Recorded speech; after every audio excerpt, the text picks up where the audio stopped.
তৃণমূল কর্মীদের এবার হাতে লাঠি ও ঝাঁটা দিয়ে মারার নিদান বিজেপি নেতার।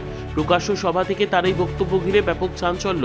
পাল্টা তৃণমূল বিধায়কের দাবি, সামনে ভোট আছে, মাঠে ময়দানে দেখা হবে।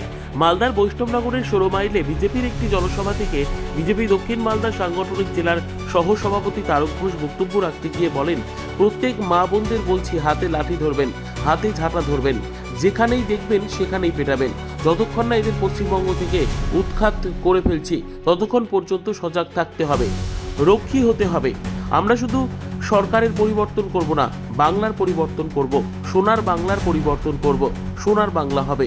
কেন তিনি ঝাঁটা লাঠি দিয়ে মারার কথা বললেন, এই প্রশ্নের জবাবে তিনি বলেন, এই রাজ্যের মুখ্যমন্ত্রী একজন মহিলা, এখানকার বিধায়ক একজন মহিলা। এই রাজ্যে নারী নির্যাতন চলছে, কোথাও ধর্ষণ হচ্ছে, কোথাও নারী নির্যাতন হচ্ছে, মহিলারা বিচার পাচ্ছে না। আর সেই কারণেই বলেছি, হাতে ঝাঁটা লাঠি নিতে হবে। আমি যেটা বলেছি, মা বোনদের হাতে লাঠি এবং ঝাঁটা হাতে নিতে বলেছি। সেটা কেন বলেছি, আজকে পশ্চিমবঙ্গের মুখ্যমন্ত্রী মহিলা মুখ্যমন্ত্রী, এখানে বৈষ্ণব বিধানসভায় যিনি বিধায়িকা তিনি হচ্ছে মহিলা। আজকে যেখানে সারা পশ্চিমবঙ্গ ব্যাপী মহিলারা কোথাও সুরক্ষিত না, কোথাও রেপ হচ্ছে, তার পাশে তিনি মুখ্যমন্ত্রী না দাঁড়িয়ে যারা রেপিস্ট তার পাশে তিনি দাঁড়াচ্ছেন। তিনি হচ্ছে পুলিশ মন্ত্রী, পুলিশদের কাছে সঠিকভাবে বিচার পাচ্ছে না।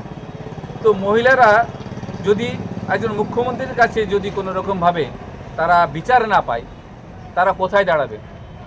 অতএব প্রত্যেক মা বোনদের হাতে লাঠি নিতে হবে, হাতে ঝাঁটা নিতে হবে, এবং যারা এই ধরনের অন্যায়কারী তাদেরকে এই ঝাঁটা পিটা করে এখান থেকে তাড়াতে হবে। পাল্টা এলাকার তৃণমূল বিধায়ক চন্দনা সরকার বলেন, বিজেপির টিকিট নেবার জন্য এই নেতা এইসব উল্টোপাল্টা কথা বলছে। সামনের নির্বাচন, মাঠে ময়দানে দেখা হবে, কার্যত পাল্টা হুঙ্কার দিয়েছেন তিনি। দেখুন, ওনার কোনো এলাকায় কোনো প্রভাব নেই। উনি কোনোদিন মানুষের সঙ্গে থাকেন না বা মানুষের সঙ্গে ছিলেন না। এখন হয়তো বিজেপির একটা টিকিট নেওয়ার চেষ্টা করছেন, ওই জন্য উল্টোপাল্টা কথা বলে একটা হাওয়া গরম করার চেষ্টা করছেন, যদি এই সমস্ত উল্টোপাল্টা কথা বলে বিজেপি থেকে টিকিট পাওয়া যায়।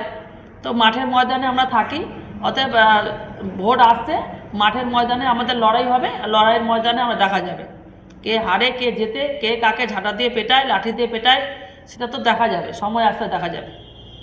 ব্যুরো রিপোর্ট, উত্তর বাংলা সংবাদ।